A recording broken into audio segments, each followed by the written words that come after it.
You're 67 years old. Three men in their 20s kick in your door at 2 a.m. Your arthritis makes it hard to grip things.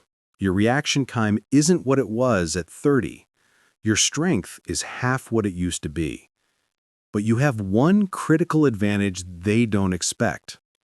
You understand force equalization. Age takes your physical strength, but proper tools, training, and tactics can make you more dangerous than you were at 25. Today I'm covering what the tactical community won't tell older preppers about self-defense. Real talk, no Hollywood nonsense. Welcome back to Bunker Down Survival. Let's start with uncomfortable truth. After 60, your body changes in ways that affect defensive capability. Grip strength declines 20 to 40% between ages 60 and 80. Reaction time slows by 25% or more after age 70. Bone density decreases, making falls more dangerous. Vision, especially in low light, deteriorates significantly. Balance and coordination decline, increasing fall risk during physical confrontation. These aren't weaknesses to hide, they're realities to plan around. The 67-year-old who accepts these limitations and trains accordingly is more dangerous than the 67-year-old who pretends he's still 30. Traditional martial arts? Unless you've trained for decades, forget it. Hand-to-hand combat with a younger attacker, you will lose. Grappling on the ground with arthritis, that's how you get killed. You need force multipliers, tools that make your physical limitations irrelevant. This is where firearms, less lethal options, and tactical positioning become non-negotiable. Let's talk about firearms selection for aging bodies. What works at 30 might be impossible at 70. Recoil management becomes critical. Arthritis and reduced grip strength mean heavy recoil can cause injury or loss of control. The .44 Magnum you loved at 40? Forget it. You'll flinch, miss, and possibly injure yourself. For home defense, a 20-gauge shotgun beats a 12-gauge for most older shooters. Less recoil means faster follow-up shots and better control under stress. For handguns, 9mm offers the best balance. Enough stopping power, manageable recoil, higher capacity than larger calibers. .380 ACP is acceptable if 9mm recoil is too much. Don't let anyone shame you into carrying more gun than you can control. Trigger pull weight matters as you age. A 12-pound double-action trigger with arthritis, you won't be accurate. Look for triggers in the 4 to 6-pound range. Crisp and predictable. Slide manipulation is a major issue. Racking a slide with reduced hand strength can be impossible. Solutions? Revolvers don't require slide manipulation. Semi-autos with easy rack slides exist specifically for this issue. Sights matter more as vision declines. Standard black sights on black slides? You won't see them in low light. Fiber optic sights or tritium night sights are non-negotiable. You need high visibility sighting systems. Red dot sights on pistols are game changers for older eyes. Easier target acquisition, faster engagement, better accuracy. Weight becomes a factor for carry guns. A 40-ounce steel 1911 you carried at 30 becomes a burden at 70. Polymer frame pistols in the 20 to 25-ounce range are much easier to carry all day. Grip size and shape matter. Small grips cause more felt recoil. Overly large grips are hard to control with small hands or arthritis. Test before you buy. Rent at a range. See what you can actually control. For CCW, appendix carry is often impossible with belly size or limited flexibility. Strong side hip carry at 3 o'clock or 4 o'clock works for most body types and is easier to draw from. Pocket carry works for smaller .380 pistols if hip carry isn't viable. Use a proper pocket holster, not loose carry. Off-body carry in bags is controversial but sometimes necessary. If that's your only option, use a dedicated CCW bag with proper holster compartment. Standard firearms training is designed for young, fit people. It will injure older bodies. You cannot train like a 25-year-old tactical operator. Accept this or get hurt. Low-ready shooting stances requiring you to go from standing to kneeling rapidly? Skip it. Focus on shooting from positions you'll actually use. Standing, seated, behind cover. Draw speed matters less than accuracy. A 2-second draw with a solid hit beats a 1-second draw that misses. Practice your actual draw from your actual carry position wearing your actual clothes. Not from a competition belt with a race holster. From your jeans and the holster you'll actually wear. Shooting while moving? If you can do it safely, fine. If balance is an issue, train shooting from stationary positions behind cover. Tactical reloads and speed reloads? Less important for home defense where you're not in extended firefights. One-handed shooting is critical. What if you're injured? What if you need your other hand for a cane or to open a door? Practice shooting with your weak hand. Practice using support hand only. Malfunction clearing under stress is hard with arthritis. Practice tap-rack bang drills until they're automatic. Hearing protection is mandatory. Tinnitus and hearing loss get worse with age. Protect what hearing you have left. Electronic earmuffs that amplify speech but block gunshots are worth the investment. Eye protection isn't optional. One hot brass casing in your eye during a defensive situation could be fatal. Find an instructor who understands older shooters. Most tactical instructors only know high-speed operator training. Look for instructors certified in adaptive shooting or who advertise senior-friendly training. Legal considerations change as you age, and prosecutors know it. You're more sympathetic to juries as an older defender, but that cuts both ways. Prosecutors will argue you should have retreated, that you weren't in real danger, that you overreacted. Your age can be used against you. Why didn't this 70-year-old just lock himself in a bedroom and call 911? Know your state's castle doctrine laws. Know if you have duty to retreat in public. Document everything. After any defensive incident, memory fades and stress distorts details. Your first call after 911 should be to your attorney, not to explain what happened to police. To your attorney. I will cooperate fully after I speak with my attorney, is the only statement you make. Medical documentation helps your case.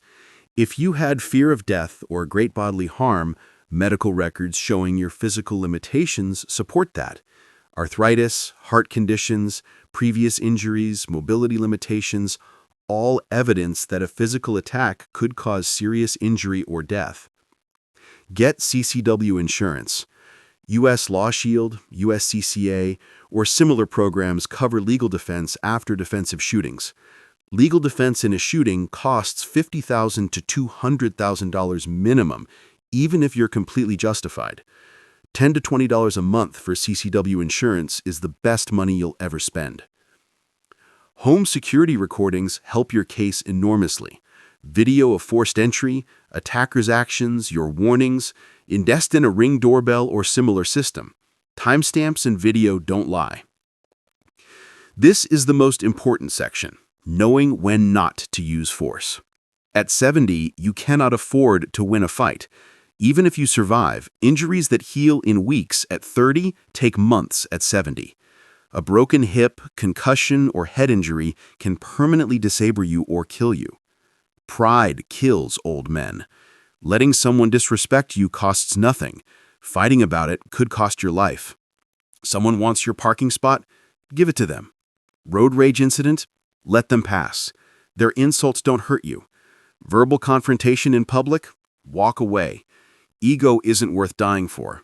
The only time you engage is when retreat isn't possible and your life is genuinely threatened. Home invasion while you're inside? You can't retreat. Engage. Violent carjacking with you in the vehicle? Engage if you can't safely escape. Physical attack in progress with no escape route? Engage. But if you can retreat, you should. Living isn't about winning fights. It's about not being in them. Awareness prevents most confrontations. If you see trouble developing, leave before it escalates. Don't go to places where violence is likely. Bars at 2 a.m., protests, high crime areas at night. Your best self-defense tool is your brain. Use it to avoid needing your gun. Firearms aren't always the answer. Sometimes less lethal options are more appropriate. Pepper spray is effective and legal everywhere. OC spray stops most attackers without permanent injury. Get the gel formula, not spray. Gel has less blowback and works better in wind. Practice deploying it. Most people fumble with safety mechanisms under stress. Keep it accessible, in your pocket, not buried in a purse. Tasers work but require close range and good aim. If you can't draw and aim quickly, skip it. Stun guns require direct contact. At 70, getting that close to an attacker is dangerous, not recommended.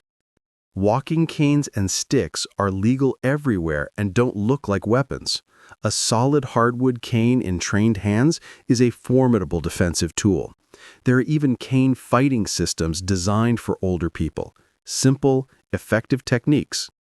Flashlights serve dual purposes: illuminate threats and temporarily blind attackers. 1,000 lumen light in someone's eyes at night destroys their vision temporarily and identifies threats. Personal alarms are underrated. Attackers hate attention. A 130 decibel alarm brings help and often scares off attackers. Carry it on a keychain. Pull the pin if threatened. Simple, effective, legal everywhere. Your home is where you have the most control. Use it. Hardening your home prevents most break-ins. Criminals look for easy targets. Reinforced door frames and deadbolts stop kick-ins. Most doors fail at the frame, not the lock. 3-inch screws and strike plates going into wall studs, not just the frame. Window security film makes glass harder to break through. Won't stop a determined attacker, but buys you time. Motion-activated lighting outside eliminates hiding spots. Criminals don't want to work under spotlights. Security cameras, even fake ones, deter casual criminals, but real ones give you evidence. Signs advertising security systems work, protected by Smith & Wesson, is fine too. Safe rooms aren't just for the wealthy. A reinforced bedroom door with a deadbolt creates a defensible position. Keep your defensive firearm, phone, and medical kit in that room. If someone breaks in, you retreat there and call 911. You don't clear your house like SWAT. You stay in your safe room behind cover and wait for police. Let them take your TV. It's insured. Your life isn't. The only time you leave your safe room is if they're coming through that door or if family members are elsewhere in the house. Home layout matters. Know your angles. Know where family members sleep. Know your backdrop if you shoot. Shotgun in a hallway is ideal home defense. Limited range, spread pattern, stopping power, and less overpenetration than rifles. Keep a flashlight mounted on your home defense gun. You need to identify targets, not just shoot at sounds. Practice in low light. Most home invasions happen at night. You need to know how your night vision affects accuracy. Hollywood lies about gunfights. Real defensive shootings are fast, messy, and terrifying. Most happen within 7 feet. Your attacker is close enough to touch. Most are over in 3 seconds or less. 3 seconds to recognize threat, draw, engage, and stop it. You won't have time to think, only react. That's why training matters. Your fine motor skills disappear under adrenaline. Complex techniques fail. Simple, practiced movements work. You will shake. Your vision will narrow. You might not hear the gunshots. This is normal. Prepare mentally. Visualization helps. Run scenarios in your head. What would you do if... Most older defenders freeze the first time. Not because they're cowards, because violence is shocking when it actually happens. Training and mental preparation reduce freeze time. You might still freeze for a second, but then training kicks in. After it's over, you'll feel a range of emotions: guilt, fear, anger, relief. All normal. Get professional help. Talk to a counselor who understands defensive shootings. Don't try to tough it out. This isn't easy material. Thinking about violence at our age is uncomfortable, but denial doesn't protect you. Preparation does. You don't have to become a tactical operator. You just need realistic tools, appropriate training, and sound judgment.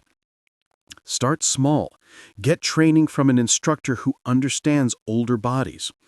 Get your CCW permit even if you're not sure you'll carry. Options are better than no options.